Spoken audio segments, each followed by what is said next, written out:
Hi, I'm Preston Williams, and welcome to another edition of Jazz Talk. Today on our show, we're going to be discussing the legacy and greatness of a man, an icon, a genius. His name was Charles Stepney. Charles Stepney was one of the greatest musicians of the 20th century. He was a songwriter, producer, arranger, and just a fabulous musician. He worked with so many greats during his career, from the Dells to Howlin' Wolf, Muddy Waters, the Rotary Connection, Eddie Harris, Minnie Riperton, Earth, Wind and Fire, Denise Williams, and the Emotions, to name a few. And to help me to discuss his greatness and legacy are his three beautiful daughters, Eber Stepney, Charlene Stepney, and Shantae Stepney. Ladies, welcome to Jazz Talk. Thank you. Thank you, Preston. Pleasure to be here.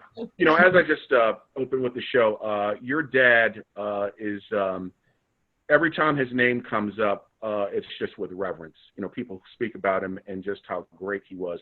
But we don't know too much about Charles Stepney's humble beginnings. I understand that he is from Chicago, like you ladies are. And but tell us about his humble beginnings, growing up, you know, how he got involved in music, a little bit of his background. Any one of you guys can speak to this. Go ahead, Char. That's me? Oh, okay. Eber's usually better, but here's what I will say. You know, we often hear our grandmother, grandfather, his cousins talk about his passion for music. And that was any way he could perform, anytime he had an opportunity to perform, he would. And he practiced all the time. Mm-hmm. So Grandma talked about the way he practiced. What we hear often is the story too about him applying to be a postman. And I guess he did it for how long, Eber? Oh, no, I don't know, not long. Not long, right? 8 weeks, not long. Right. Before he decided, he's like, this only thing I want to do is music. So he quit his job at the postal office. And he got a lot of heat from the family because that was a good government job. Okay. And, you know, you didn't give those up back then. But he made a decision to do that. He also studied at the at Roosevelt Conservatory of Music. He studied composition there, and he learned a lot about classical because that was his original background in addition to jazz. So he had a passion for understanding the mechanics of music and not just playing music. There's so many musicians who are talented. Yes, he was talented, but he also wanted to know the why, the how and the why of how music works. So that's what I can think of off the top of my head. What about you? Oh, he was born on the South Side. His mom was an accomplished musician, Willie B. Stepney. Her maiden name was Nevels. Her family was from Arkansas, just outside of Mississippi. And I guess maybe about 15 years ago, we took a visit to some land that she has there. And when we went into Bill Street, you know, later where we stayed in Memphis and looked at all the maps of where Bob Johnson caught the blues, it was actually on that same land. So we were like, that explains her bluesy gospel influence. So yeah, she was really accomplished. And when she and her husband, I believe, moved to their first apartment, her mother sacrificed and sent a piano to their one-room apartment so that she could practice, because her mother said that she always wanted her to be great, to play, but she wanted, since she wasn't able to do it, she wanted my grandmother to be able to do it. So my grandmother, just out of the roots of that bluesy gospel influence, came up, and she was his first teacher. He was the eldest of two sons. We had an uncle, Sterling, who was how much younger? 2? I don't know. But fairly close in age. I think it was only a couple of years. Yeah, yeah. So did he meet his wonderful wife, Miss Ruby? Is she from Chicago as well? Mm-hmm. Yep, she is. She was. Did she have a musical background as well? Actually, my mother was a visual artist. So they were both going to Wilson Junior College, and my mother was, her neighbor was Joyce Lance. I don't know if she was Lance then, but do you know Major Lance? Major Lance, who's also a musician. Singer, yeah. A singer, Major Lance. So anyway, Joyce was dating Squire Lance, who was Major Lance's cousin. Joyce played classical piano, and my dad played jazz. And one day my mom asked Joyce, why did she play jazz all day and classical music all night? And she said, oh, that's not me playing during the day. That's my friend Charles.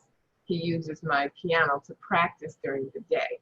And then she says, I'll introduce you to him. And so I'm still really good friends with, we're still good friends with Courtney Lance, Joyce and Squire's daughter. So they remain friends for their entire lives. And that's how they met. So whenever people ask Courtney and I, how did we meet? We always say, well, we came through the shoot together. We met before we got to the planet. But so yeah, they met in school. She was a visual artist. My dad, of course, is a musician. Fantastic. You know, one of the things that I was really impressed by is just how incredible a musician your dad was. I mean, I was researching and I didn't know he played all these different instruments, to guitar, drums, vibraphone, piano. Was he pretty much self-taught on most of these instruments? Well, I mean, I don't know. I guess you could say that, but like, you do. So music theory is basic music theory. So the vibraharps are, of course, like a keyboard.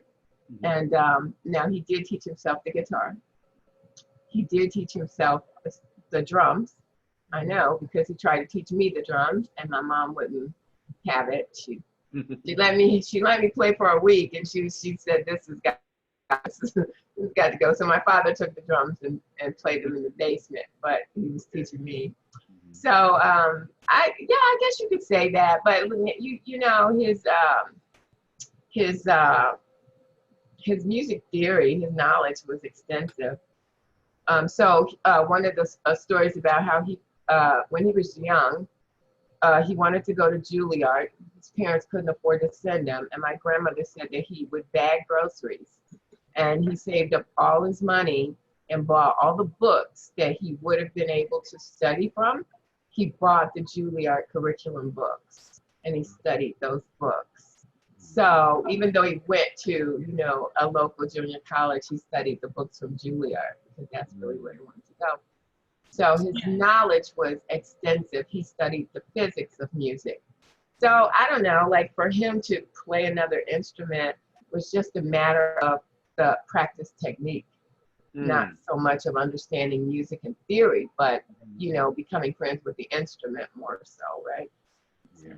And he did have classical training for keyboards, because later on she would become our piano teacher. And that was, I always forget her first name. Was it Leela Hamner? Leela Hamner. Leela Hamner. Mm-hmm. Yeah, she was the grandmother of music. Oh, okay. Right, because my dad was mad because he told her that she wasn't as hard on us as she was on him. And my mother said, well, it's like grandchildren. So tell me a little bit about, I guess eventually, you know, going through, you know, his high school years and college. How did he eventually get involved with Chess Records? And eventually, I guess he hooked up with Marshall Chess, Leonard Chess's son. How did he get involved with, you know, with Chess Records? I believe last time I talked to Gene Barge, which wasn't that long ago, I believe he said he got him that position. My dad played for the Playboy Club, which was here in Chicago at the time. And my mom said she didn't like being left alone every night. And they went to their pastor and prayed that he would get a job where he could still do his music, because he said he wasn't giving up his music, but be home with his family. And within a matter of days, he started working for Chess Records as he worked in the copyright department. Right, and Pete Cozy had recommended him for a session gig there. So he was kind of introduced to the whole environment through Pete Cozy, and you know who Pete Cozy is. You know, Pete Cozy was with Miles for a long time. Almost definitely, yeah. Now, I know that he had a very good friend named Eddie Harris. Did they meet during that time, before chess or during that time? Because I know that they did some recordings together, but how did he hook up with Eddie Harris? They met in school at the same Wilson Junior College. They had a professor of music, Dr. Wang, and he liked them so much, he decided to start his own jazz band. Wow. With Eddie Harris and my dad, and I don't remember who else was in the band, but that's how they met. Oh, interesting. Mm-hmm. So those early recordings are just some of the things that he was doing on chess at the time. I believe I was reading a story that he and Marshall Chess came together and they formed the Rotary Connection, that group with Minnie and all them. That was Marshall talks about it actually quite a bit, because Marshall had an opportunity to have his own label, and that was a Cadet. And he said he actually saw Daddy in the, commissary, where the cafeteria back then. Mm-hmm. And he said Daddy had all of his lead sheets, and he was, writing music and scoring at the time. And he asked him what it was, and Daddy explained to him that he was writing his own symphony. And that's really how they got associated, because then Marshall was able to tell him his brainchild, what he wanted to see in a group, and he wanted Daddy to help him pull that group together. So Daddy came in and did all of the music. They did a lot of covers, but it was Dad's responsibility to pull together the sound of that group. And of course, between him and Marshall, they decided who would be in the group, and that their story goes from there. That was that music still is kind of timeless type music. Yeah. I just posted I Am the Black Gold of the Sun. I'll put that on my post today on Facebook. I just love that original. My favorite. And then what New Eureka Soul did it back in the 90s or something like that. Yeah. But that was just an incredible band, definitely ahead of its time. I was going to ask about your dad's work with the Dells. Could you tell me a little bit about that, how he hooked up with them? Because like I said, he worked with so many great artists during that time period, and even the stuff that he did with Howlin' Wolf and Muddy Waters. I mean, for instance, the song that he did with Muddy Waters, that was just so, even today, rock artists revere the version. I'm trying to remember that song that Charles did, and it sounds like Muddy Waters, and of course blues, but it's just got like a hard rock sound to it. It's like it's really nice. It's out there. And I think one of the guys from the Rolling Stones or the Beatles he says, man, some of the best Muddy Waters he ever heard was the stuff that Charles did with them. The song was just pretty way out. You're speaking of Electric Mud, because I know that is cult favorite, right? It. Yeah, mm-hmm. That's the one. Yeah, that's a great Electric Mud is definitely a cult favorite, and a lot of people didn't realize that Dad was so involved in that. He and Gene Barge were both, I think Gene Barge was co-producer with that as well, right? Do you remember? Yeah. Mm-hmm. Interesting. Yeah. Many years ago, about maybe it was 15 years ago, I interviewed Maurice White, and he talked about how Charles wrote all the lead sheets, and he just worked his way up the ranks. He says eventually he became our boss. But one of the things that I really, really dug is basically your dad discovered Minnie Riperton. I always said when that album they did together, Come to My Garden, is just one of the most incredible recordings I've ever heard. Eber, you and I had talked a little bit about that on Facebook a little while ago, and you told me that your mom's favorite was Expecting. That whole album, I think, is Minnie's best. Of course, some of the stuff that she did after that was good. Of course, Loving You, Back Down Memory Lane, and some of the other stuff, but everyone agrees her very best recording has Come to My Garden with your father. The arrangements on that are just unbelievable. So I'm not gonna lie. I'm gonna tell you guys, I actually listen to that album every single day. Yeah. I'm not joking. Wow. A lot of people are finding out. Right. Yeah, that's like in regular rotation. I kept saying, man, what is my favorite song? Because it used to be Expecting, but now it's By the Way, and Memory Band, and Close Your Eyes and Remember. Oh, Just Well, you know what's interesting too? My kindergarten teacher wrote the lyrics for, I feel like 3 of them. She only has credit for some reason on the album for 2 of them. But her name was Rose Johnson. Okay. And she did, oh, by the way, because I remember being at her house when she was writing it. That's when people are like, that might know. She wrote those because I was sitting right there. Oh, yeah. She had her gin and tonic, and she wrote Yeah. it.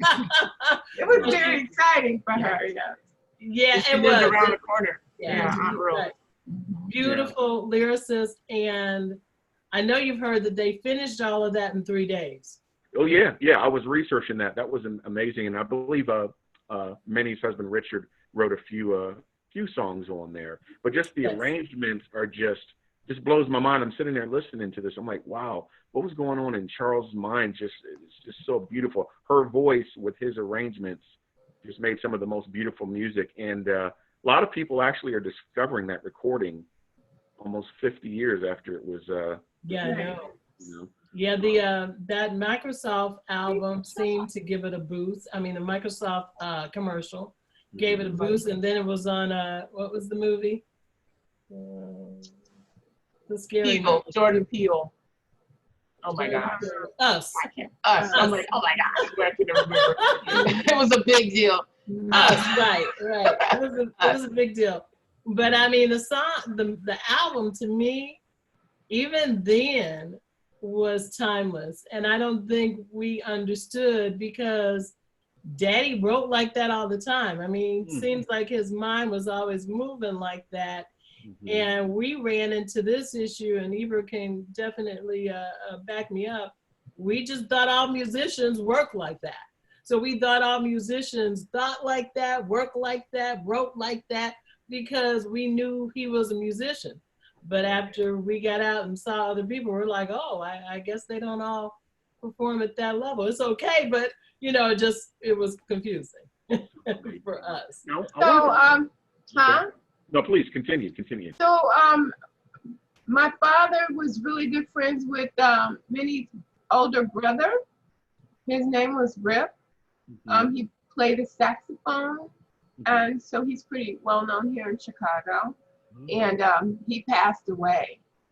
And when my dad got to Chess Records, Minnie was the secretary there. Okay. And I believe that Minnie may have already recorded a song, but you know, the gems, right? But she was the secretary there, so they already knew each other actually before they reconnected at Chess Records. And then, so when Dad would put her on things, my mother told me that he said no matter what I ask her to do, she's not intimidated, and she always says, well, I can try. And so this is how they started exploring her range, because he said, well, she's willing to try, you know, whatever I ask her to do. And also that album, most of those songs were done, I don't know, a few months before my garden. Most of those songs were done as instrumental versions on Ramsey's album. So, and that's the one where me and my sister are singing with Minnie, the to ask you about that. Memory Band. Yeah, so that's where that sitar and the la-las were on Ramsey's album, and then a few months later they recorded many of those same songs on Minnie's album. So it was the same songs, except for one was instrumental version and one had lyrics to it. Yep, same year.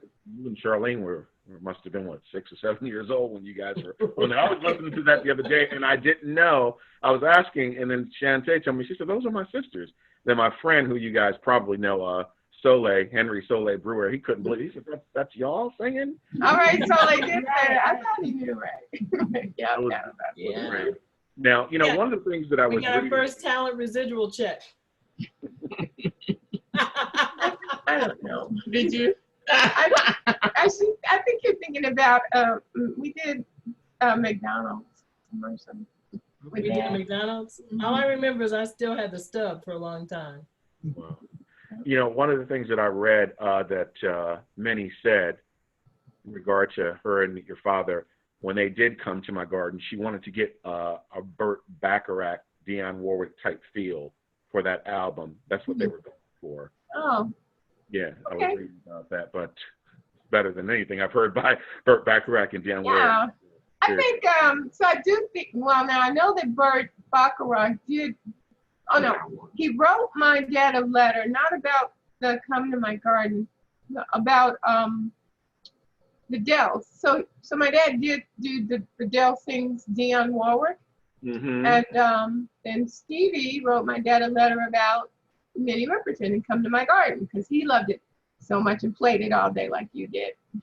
And he said he wore out several copies. He loved it so much. Beautiful. So, yeah. Yeah, I mean, I don't know. I know that Dad and me and my dad spent a lot of time listening to Burt Bacharach and Dionne Warwick. So, because I wasn't always allowed to hang out with him when he was working, but if he was, he knew how much I loved it. And if he was like doing something that was non-essential, like, you know, cleaning equipment, he'd say, you want to come down and listen? And go lay on the floor and listen. So he did really love that. And then, are you familiar with the Dell Sing Dionne Warwick? Yes, I am. Yeah, so then he did do that with the Dells also. Yeah. Also with Minnie, I might want to add, my mother wanted Dad to name the album Charles Stepney Presents Minnie Riperton. And she was pretty upset because she felt that he had put so much work into it that it would have been an appropriate title, which I must agree with her. I agree. He did kind of end up being in the background, in the shadows of a lot of work. People don't realize how much work he put into that album. You know, her voice, of course, is just beautiful on top of those arrangements. You know, and only she could have been able to bring that kind of magic to it, but there was surely magic in the music itself. Well, you're right. He just worked extremely hard, and my mom was just absolutely right because, like, we've been frustrated all these years because his name was obscure while he had done all the work. And to top that off, his technique was that always arrange so that you complement your artist's voice and showcase what your artist does well. So it wasn't just that he created a song and created some arrangement and then plucked someone in it.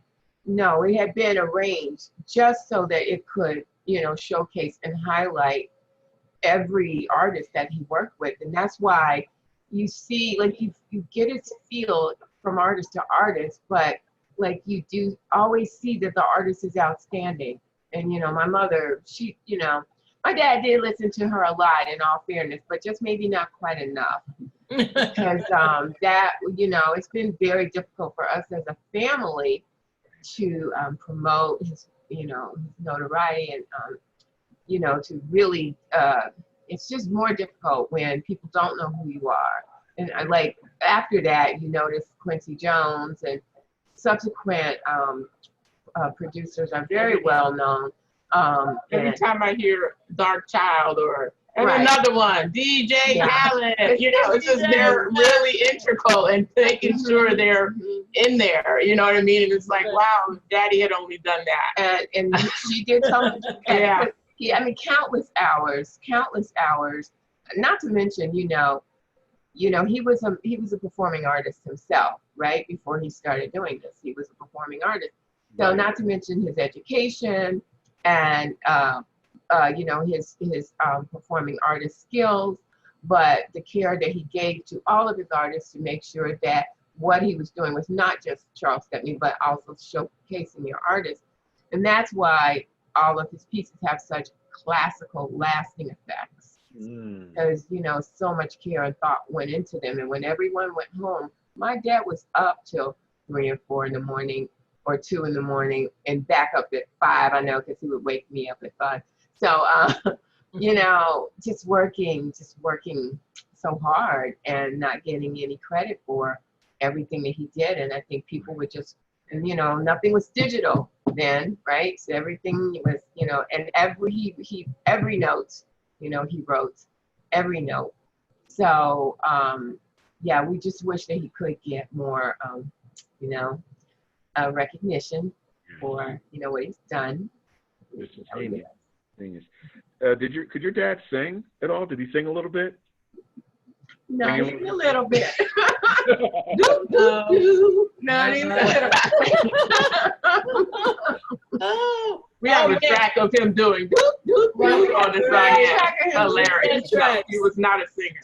Yeah, that Gene skipped him. But you know what, though? His brother was an excellent. My uncle was an outstanding tenor. Yeah. Really? Oh my God, outstanding. He sang with the gospel group called Ambassadors for Christ. Okay. They were a Seventh-day Adventist group, and Take Six gives them credit for coming up with their styling and sound from Ambassadors. Right. In fact, Daddy produced an album on them. Everything's a cappella. They're beautiful. My uncle's his tone was just outstanding. It was amazing that Daddy could not sing, but he could. It's interesting you said that, though, but I think he knew about voice and all because you know, Philip Bailey even said, he says, you know, when we were working on something, Charles would tell us when it's wrong and how to sing it and how it should sound. So he knew, you know. Well, his mother taught piano and she taught voice, and his mother and his cousin taught the choir. My grandfather and his sister, they were members of the National Southern Baptist Institute. I believe they started 7 Baptist churches. So they built a lot of choirs along with those churches. And his great grandmother, Minnie Stepney, had a group called the Stepney Singers. Mm-hmm. And his mother played with Mahalia. So he was very familiar with, everybody sang. He was very familiar with vocalists. Right. Yeah, that's just part of his whole history. He just. You know, just thinking about, of course, some of his great work with Earth, Wind, and Fire, and everyone knows, you know, it was your dad that really made that band what they are. I mean, the first time I think Verdine White was saying that the first Earth, Wind, and Fire record Charles was involved in was Last Days in Time. I think he did a little bit on that, and of course, you really see him on the Open Our Eyes album from 1974. Some of the stuff that he did on there, but something happened drastically. The sound of that band changed drastically when they went from Open Our Eyes to That's the Way of the World. The music was just like so, I mean, it was just better. I mean, the band has even stated on record, That's the Way of the World. It's probably one of our best albums along with All in All. But the music that Charles did on there was just incredible. You know, you just listen to the arrangements to That's the Way of the World and some of the other songs on there, just marvelous. And I was told that when Charles worked with them during the recording process of That's the Way of the World, I guess he had a name for Maurice White. He called him Rooney Tunes. It was a tune. Right. Call him what? Rooney Tunes. Oh, Rooney. Yeah, that's what he called Maurice Tunes. Because he wrote a lot of songs, but the stuff that he worked with that band on, from Open Our Eyes to Spirit, most people said that is the band's best stuff.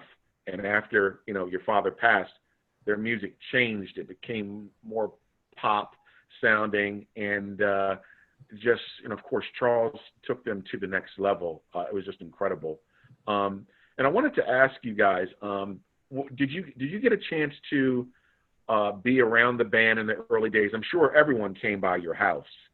That was probably like the spot in Chicago, come to Charles Stepney's house, because I'm sure musicians were coming by there and hanging out. But did you get a chance during the early stages of the band to just maybe hang around and listen and maybe just see what your dad and those guys were working on? Or did you ever get a chance to hang out or maybe go in the studio and just listen and see what they were doing during that time? Yeah. Eber has a cool story about that. Oh, okay. Cool story. I got a lot of cool stories. But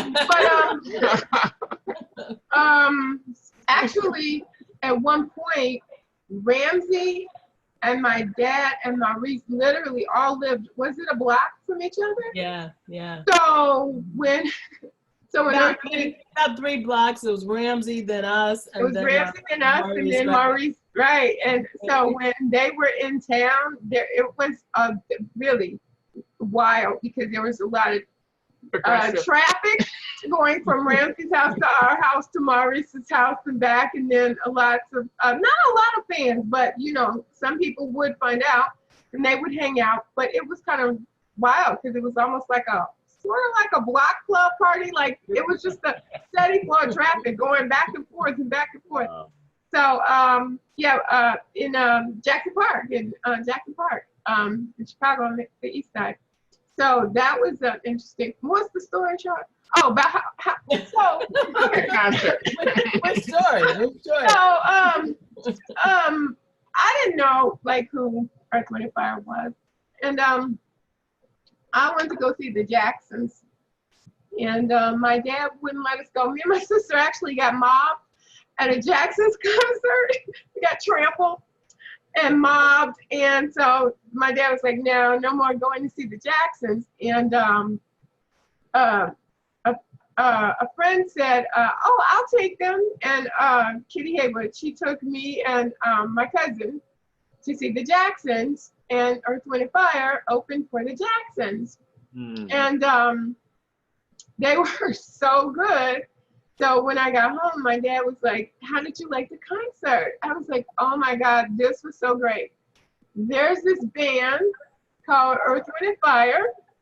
And oh my God, you have got to hear this band. They're unbelievable. You are not going to believe how great this band was. So my dad was like, so how were the Jacksons? Oh, the Jacksons were great, but you got to hear Earth, Wind & Fire. You like heard anything like this before? And so my dad was like, you really liked them? I was like, oh my God, they were so great. So the next day, Maurice came to the dinner. I saw Maurice that night, and I kept telling my cousin, I think I know him. But then she said, well, I don't know. It sounds like you think you know everybody back here.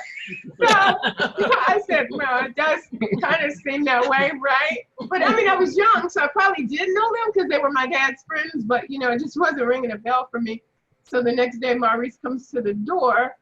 And I open the door and I look at him. I slam the door in his face. I run to the basement. I say to my father, guess what?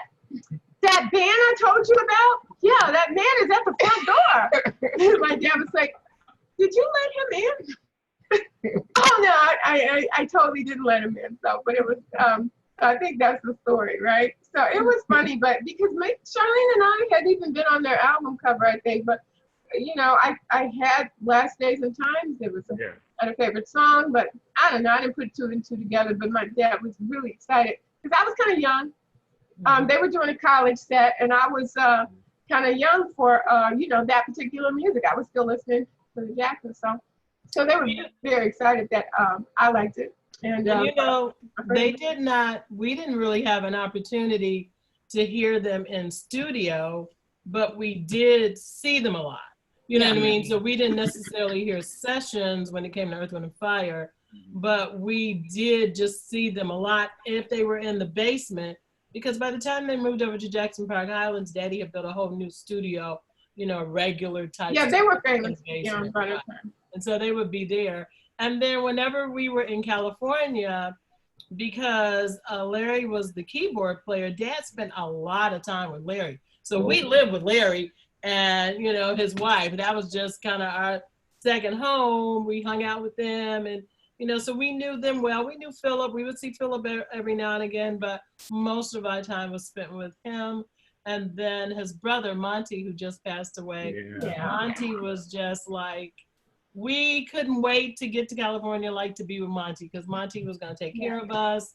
He was going, what do you want to do? We're going to eat. Here's your hotel room, you know. So we got acquainted with them as individuals, probably more so than musicians. And even when one time we went to visit, and they flew us up to Carmel to see Maurice and Carmel. And so it was kind of like I guess for lack of a better term, you know, they were close friends, so they treated us more like family. But I don't think I have ever really seen sessions of them playing. we tried to see them play. I know we saw them play once live when Dad was alive. And then after Dad passed away, Maurice came and took the family. And at that time, I don't know what they have now, but at that time they had the beautiful Earth, Wind, and Fire plane with the logo on the side. The plane, yeah. Right, and they had soul food on the plane. We're like, okay, this is cool. So, you know, they had a private plane, and he took us to Michigan. He flew us to Michigan to see a concert then. And that was my moment, because all I remember is us landing. And when we were landing, there was a whole fleet of limousines, and there was several light white ones up front, and there was a guy with a baton, you know. And I was like, wow. I was like, this is pretty cool. Like, the president must be here. So I'm like, they got a whole fleet of limousines. So it's somebody important here. And Maurice was like, yeah, that's us. I was like, oh, okay. Yeah, that was fun. Me and my friends turned it into a party. Plane. Yeah, it was a lot of fun. That's incredible. You know, I was just going to say, yeah, they were going up to this place to record their records, like in 74, 75 Caribou Ranch. Caribou, yeah. And I'll have to get, I actually have some stuff in my archives. It's like a layout in this Soul magazine, and it has photos of them working on the That's the Way of the World album. Wow. And it was pretty incredible, you know, how we're talking about Charles and Philip working together. Verdine said Charles and I would work on my parts for like just a couple of weeks, just the bass part, but just interesting, you know, just how great your dad was and how he just contributed to the sound of that band. Now, one of the things that I didn't know, I was doing some research, that just before your father passed away, he was actually in negotiations with Michael Jackson and Barbra Streisand to work with them. I didn't know that. The real deal is Dad actually had his heart attack at Clarence Avon's house.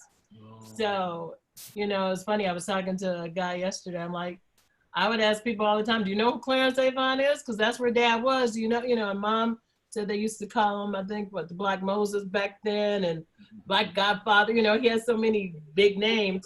But, you know, if he was connected there, he was in negotiations to do some pretty important stuff. Because my understanding back then, as well as moving on, Clarence Avon only did big stuff. He didn't do little stuff. So, you know, we heard later that those were some of the negotiations he was working on. And it would have been incredible. You know, Verdine told me, he says, had your dad lived, he said he was neck and neck with Quincy Jones. I actually think your dad was greater. We say so. No, seriously, he said, I like he says if Charles had not passed. So Quincy's from Chicago too. They did know each other. Yeah, they did know each other. And he said, yeah, if Charles, I says, Verdine, what would have happened? I asked him, I says, what would have happened had Charles lived? He said, oh, we would have had more great albums, without question. But I was just going to say, you know, in regard to your dad's passing, you know, Ibra, you told a very touching story. I don't know if you saw him that morning, and you talked about how he wanted to live in the Bahamas and drink all the coconut bonbons. You told a beautiful story about that and how he had achieved all of his goals, and it was time for him to move on to the next plateau, and he passed away that day, huh? Yeah. I always feel bad about that, because when he was telling me, like, you know, what he was going to do, so he was going to do his own album with his own band. Right. And he didn't like living in California. My dad loved Chicago. Although, I mean, we all love Chicago. I know people say bad things about it, and it's bad too. But we really love it. Like, everybody here loves it so much. It's not normal. But anyway, my dad also loved Chicago. Like, I'm never leaving Chicago. But he said, I gotta break down and get a place in LA, but he loved the Bahamas so much. So he said, I'm gonna really buy a place there, because him and my mom love to go there. And I'm gonna do my own band. I'm gonna eat coconut bonbons, and you know, I achieved, you know, my major goals. Because his major goals was just to make a great living doing his music and being able to take care of his family very well and eat all the coconut bonbons he wanted. Yeah. Although I gotta say, I don't ever remember him calling them bonbons. He even eat them coconut cake. Try what it? About those Cake. apple slices. Right. Apple slice. You tell them so like yeah. Back in the day, the you know the Muslims had bakery. Apple slices and bean pies are real famous here. I don't know about everywhere else, but that was a big deal here. He did eat a lot of apple slices and bean pies, and Earth, Wind, and Fire used to buy a lot of Omar juice. Remember that? Like one time they left it out and my friend got drunk on it. So anyway, these are all things that we would get from the Muslim bakery, which was around the corner. But he did tell me bonbons, Charlene, coconut bonbons.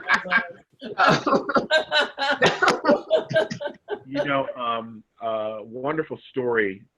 Wanda Vaughn of the Emotions told, and I'm sure you've heard this story, how when Maurice and Charles formed Kalimba Productions, how they were looking for a female group.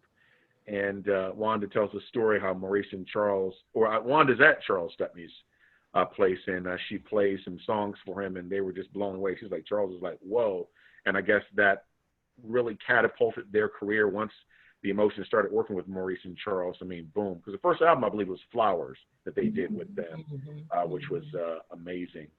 Just some of the stuff. I was going to ask you, ladies, has anyone ever approached you guys on doing an unsung documentary on your dad? Because that would be great, you know?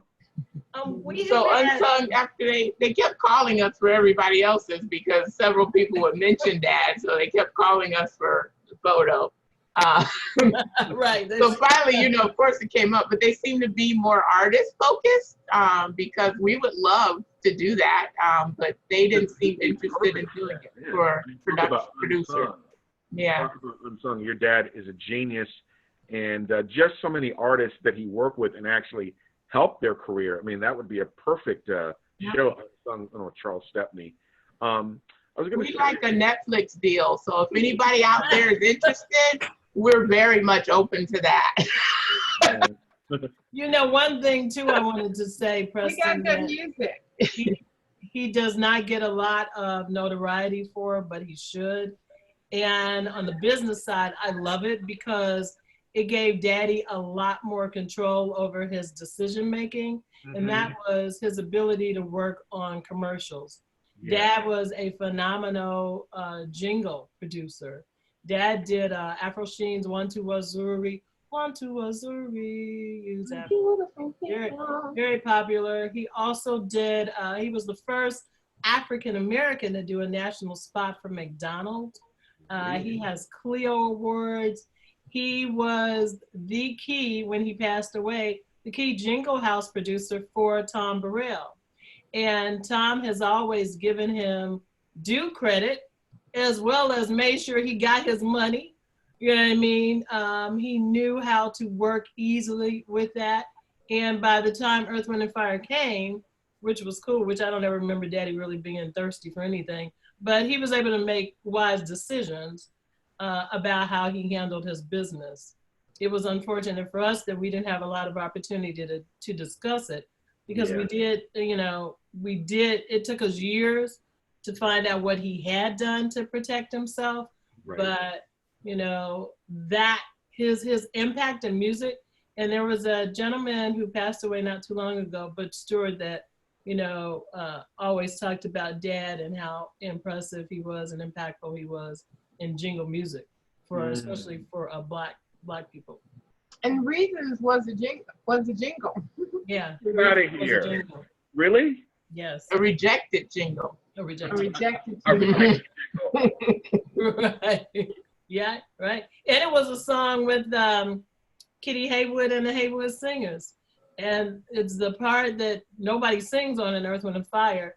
But whatever they sang was never, never, never what you are. I'm sure we have a track. Never, never, never. It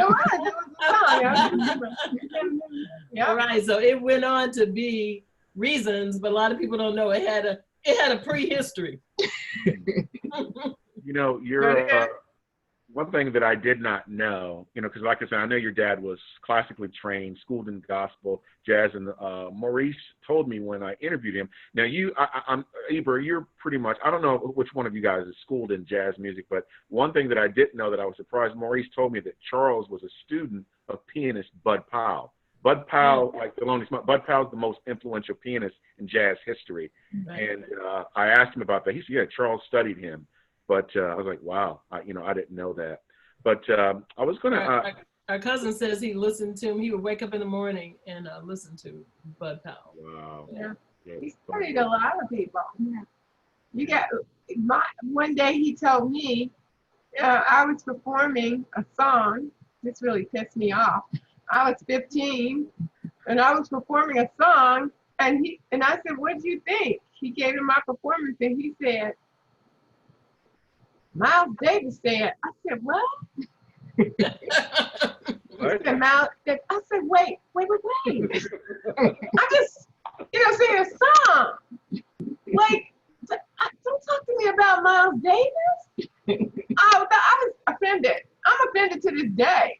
I just wanted to sing a song, get the song right. And he was like, yeah, but you have to be, you have to improvise, and it should never sound the same way at the same time. You always have to reach for, I was like, oh my God. I'm so glad you came, Daddy. I'm so glad you came, Charles Stepney. And he was a joker. He was a very corny jokester. Oh God, stop, Char. Charlene got that. Charlene and my father love each other because they love their corny jokes. Right. Okay, bit of technical issue, but I was going to say, did like artists like maybe Herbie Hancock, Miles Davis, or anyone big like that ever reach out to your dad or wanting to work with him?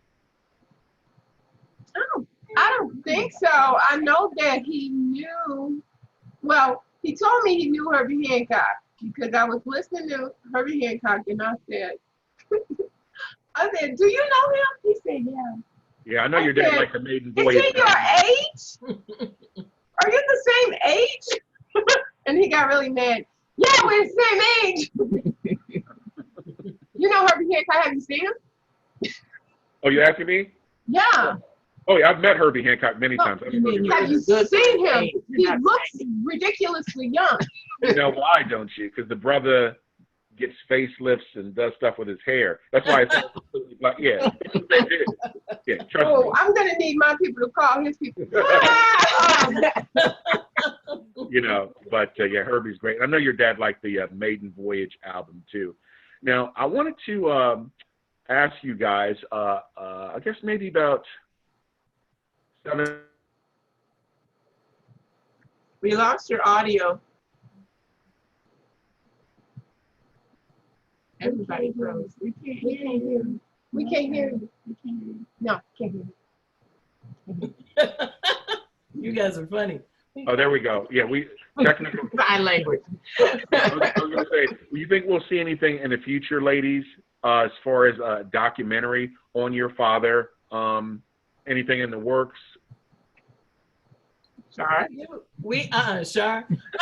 We have something. We have a couple of things in the works.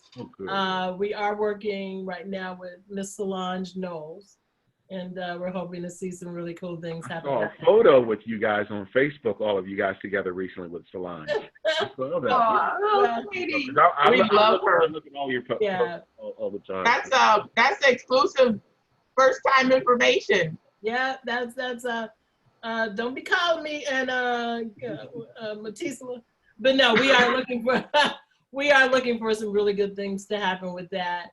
And so that's exciting. One thing I did want to backtrack for a second, that is Elton John did reach out to Daddy to help him do some things. I actually read about that when I was just researching Charles a little bit. I did see the name Elton John come up. I'm sure a lot of rock artists were checking out your father, the stuff that he was doing. Yeah. We could tell because Daddy would play their music like nonstop for a while. And I think that was kind of his way of getting a feel for the artist. You know what I mean? And, there's strong points and things like that. But I remember because we seemed like he never stopped playing Benny and the Jets. I thought it was Eber's album. That was me. That was you? With you. Okay. I was like, who's playing Benny and the Jets every day, all day? Everybody at Longwood Academy of Ballet Ladies. Always play. Wow. I'm just saying, y'all know. Y'all all know. Right, but we hear about it later, like Shaka Khan said she wanted him to produce her. Oh, wow. So we heard from artists much later on. Yeah. I was going to ask you ladies, looking back, and Chantel, you probably may not remember because you were very young, but your dad has been gone about 44, almost 45 years. When you look back, Eber and Charlene, you two will probably remember this. Any particular story that you'd like to share that you can really, really remember that sticks out with you, with, you know, your dad, maybe some type of interaction that you remember that you really treasure, like, man, I'll always remember that, you know, my dad and I had this moment, we talked about this, so we did this. Does anything stick out that you can remember that you look back and say, wow, you know, I remember that was something special? I mean, my one time is actually kind of a sad story. It's not a sad story, but it's a pitiful story. And my dad was he was a very loving man. He was very comforting to us. He always reassured us. And anytime Daddy recommended something, you'd be like, oh yeah, I'm going, Daddy said we should do it, we're gonna go do it, you know? Right. So that whole Daddy's girl always kicked in, but I'll never forget one time he came to school, and it's hilarious. And he said, he told the teacher, he said, I want to talk to my daughter. So he pulled me out of class. I couldn't have been any more than maybe 3rd grade. And he said, now the Jacksons are at Chess Studios. And I came to get you so you could meet them. Well, back then I was afraid of famous people, like literally afraid, because there was always screaming people around me. And I said, no, I don't want to go see the Jacksons. And he's like, you don't? You sure you don't want to go? I'm like, no, I don't want to go. He said, I will be right with you all along. I'm like, no, and I started crying.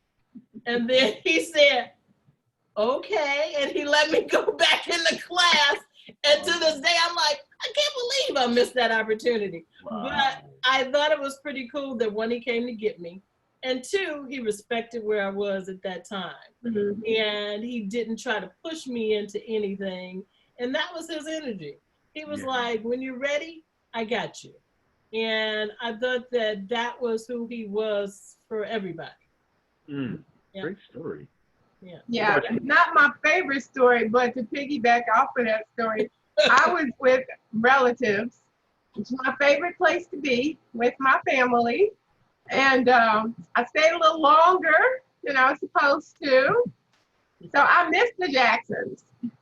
And when I got home, my father was standing on the porch with his hands on his hips. So I knew that meant I was in some trouble, but I was like, I don't know why. So all the kids on the block said, the Jackson 5 was at your house. And I said, psych. And they said, no, for real, the Jackson 5 was at your house. I'm like, you mean psych? No, even the Jackson 5 was. So I was like, oh my God, is that why my dad is mad? And they were like, yeah, you're in trouble.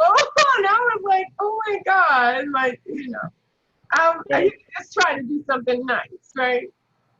Eventually, you guys did get to meet the Jacksons, both of you, didn't you?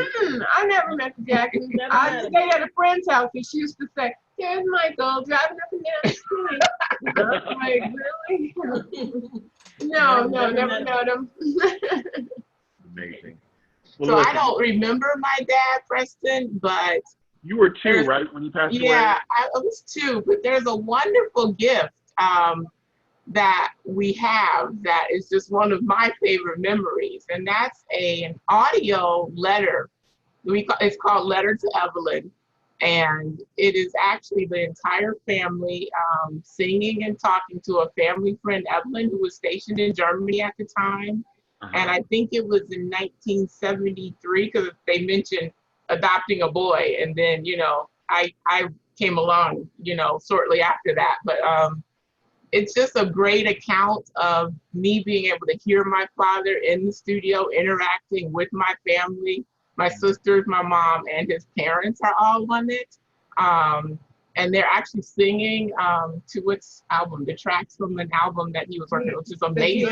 The Dion work, yeah, Adele. So the family is singing on those tracks and talking in between the songs, and it's just a wonderful account of who he was with his family, doing what he loved. So it's just always been this wonderful, compact, concise, tangible memory for me, and I've always been very appreciative to have it. It's wonderful.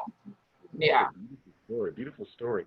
You know, I mean, for most fans, like I said, when Earth, Wind and Fire put out their Spirit record album in 1976, I was like 10 years old, and that was the first time I heard her.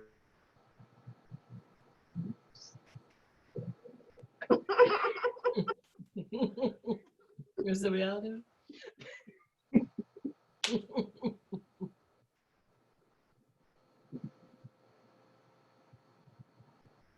Technical can you hear me now? Yes.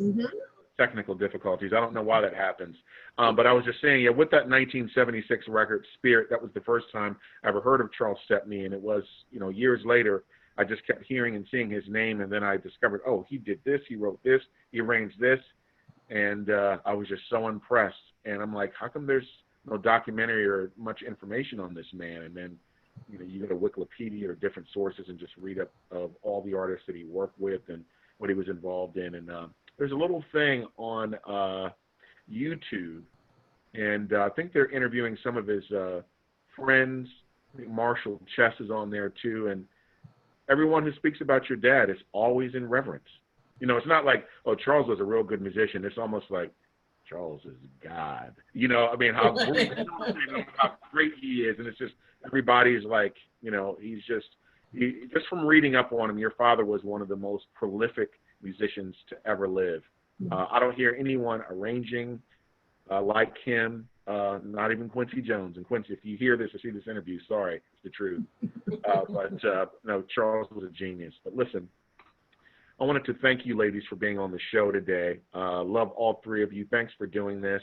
And hang on for a bit. I'm going to close out the show. Well, you've heard it from Shantae, Charlene, and Eber Stepney. And as the saying goes, if the music grooves and makes you move, it must be jazz. I'm Preston Williams with Jazz Talk signing off. Thank you, Preston.